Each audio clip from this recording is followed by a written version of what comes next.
just some things in this world you don't want to watch and you don't think you ever have to. But so many people have requested that I review it that I simply have no choice. I have to review Pokemon, the first movie. First of all, I should point out, I did not grow up with Pokemon as a kid.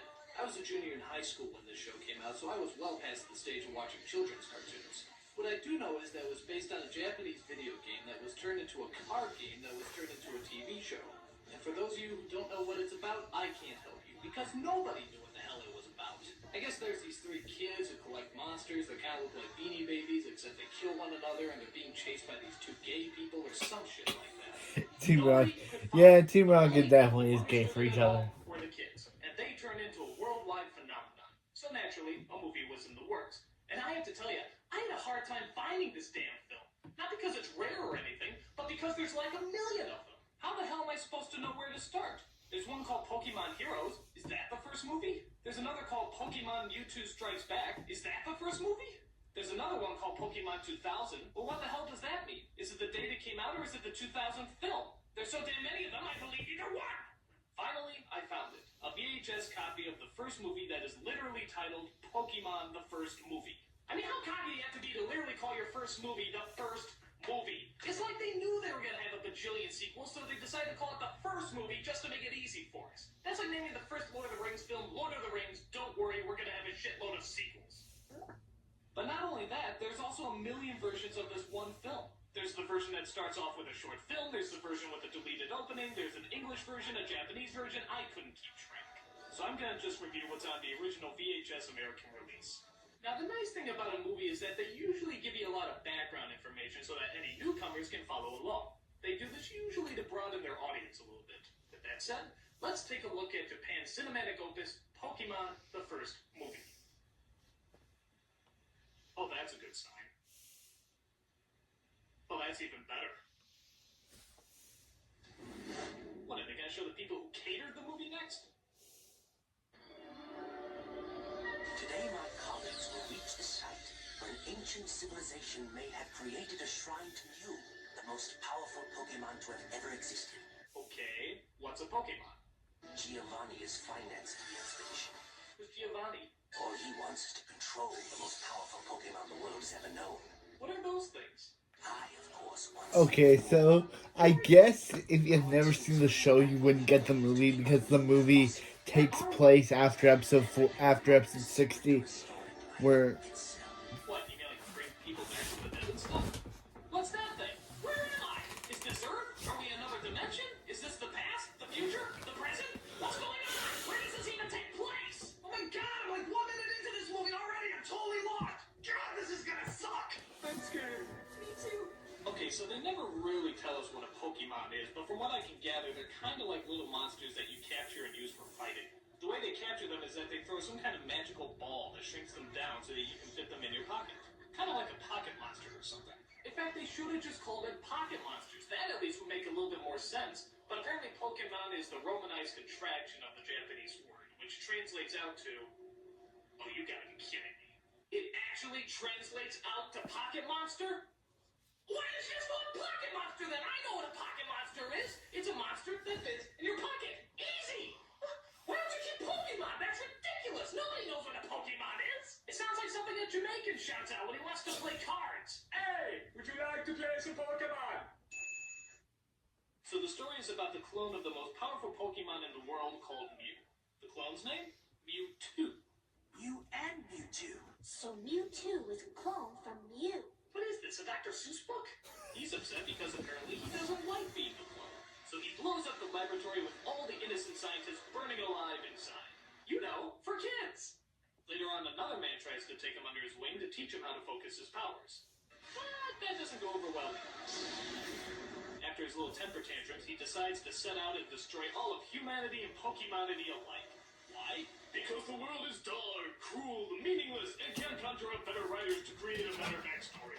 That's progress. Meanwhile, on the other side of wherever this all takes place, we come across our three main characters, Misty, Brock, and Ash, a Pokemon trainer, who I think would be a lot cooler if he was more like the Ash from the Evil Dead movies. Swallow this. I've heard a lot of people complain how these three characters have absolutely no personality, but I think they have plenty of personality. For example, Brock has the personality of mud, Misty has the personality of motor oil, and even Ash has the distinct personality of sandpaper.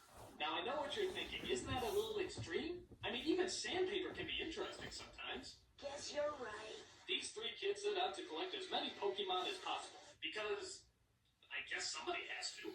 They're followed by the evil trio known as Team Rocket, who want to steal Ash's Pokemon and use them for their own evil deeds. The humans' names are Jesse and James. Oh, I get it, like Jesse James, the famous outlaw. Yeah, that's really not funny. And there's also Meowth, a Pokemon who for some reason can speak English, unlike the other Pokemons who can say only their names over and over and over. Because again, there was an episode where Meowth. But after you hear dialogue like this, She's really small, but really pretty. you'll be praying for one-word sentences. So Mewtwo sets up a tournament of the Pokemons, which turns out is just a trap. So Again, Meowth learned to talk on his own, which isn't. Our three heroes try to make it to the tournament, but a dangerous storm threatens their way. So clever Team Rocket pretends to help them out, disguising themselves as Swedish Vikings? Vi get you to new island faster than you can say a farthing nougat. I didn't know Vikings still existed. They mostly live in Minnesota. But Team Rocket's plan backfires, and our heroes make it safely to Mewtwo's fortress. There they discover his evil plan as Mewtwo captures all the Pokemon and makes clones of them down below. But the Pokemon are later freed and ready to kick some Poke-ass. And the rest of the movie is pretty much this. It's nothing but fighting. It's just Pokemon running, zapping, jumping, ducking, screaming. And since they're fighting their own clones, I can't even tell which one I'm supposed to be rooting for. The only interesting thing that happens is that the original Mew shows up to challenge Mewtwo. And I don't know if it's because I don't watch the show, but is Mew supposed to be retarded? I mean, he doesn't do anything. He just bounces around making mumbling noises to himself. Is that normal? Thank you. While looking over all these Furbies beating the shit out of each other, Ash finally comes to a stunning realization. Fighting must be bad.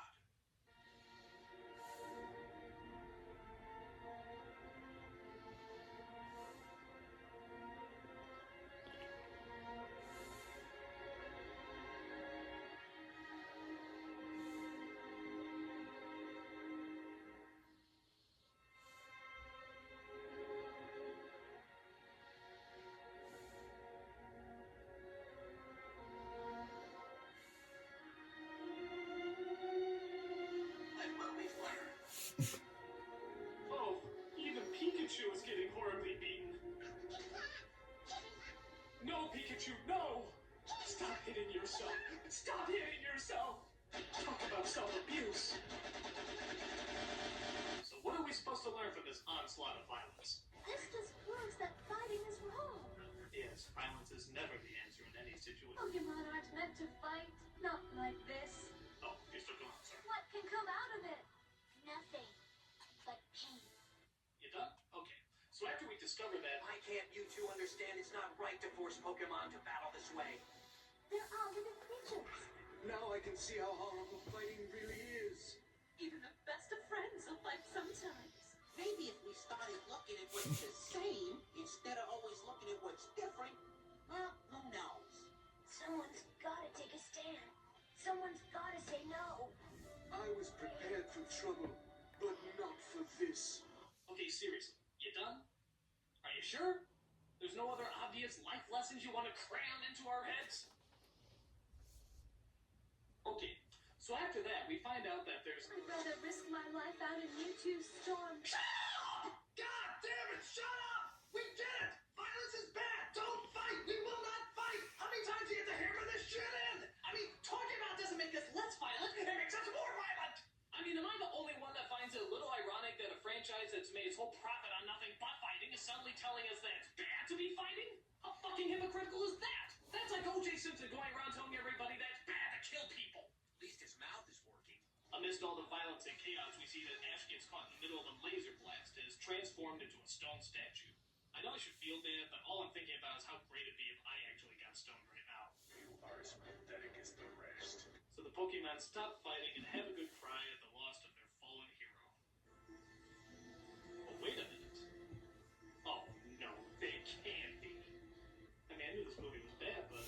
Pokemon Tears Power Ash. This movie can't possibly be that stupid.